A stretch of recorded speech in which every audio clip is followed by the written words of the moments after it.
Mitt Romney's videotaped comments at a fundraiser where he talks about the 47% of Americans have now become a major focus of news coverage. Romney was referring to 47% whom it seems like he was saying don't pay income tax, and also he said we're dependent on government entitlements.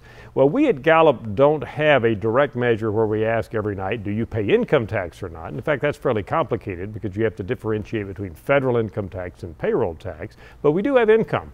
And we thought we would look at support for Romney versus Obama by some detailed income categories here, particularly at the lower income group, who are, in fact, the government tells us, the least likely to pay income taxes.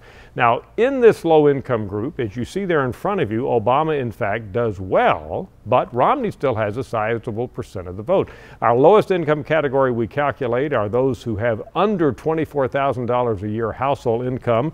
And in this group, Obama gets 58% of the vote, but note that Mitt Romney still gets 34% of the vote, a little more than a third. So clearly, it's not as if Romney has no support among low-income groups. He has, as we say, about a third of the vote.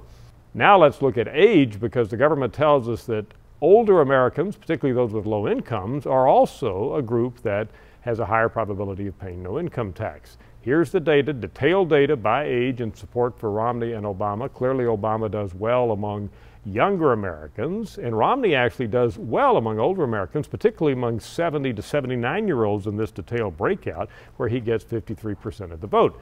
So among older Americans, Romney does well, even if they are more likely not to pay income tax. In fact, I even looked at those older Americans, 65 plus, who have low incomes under $24,000 a year, and Obama does better among that group. But still, Mitt Romney has over 40% of the vote of that group.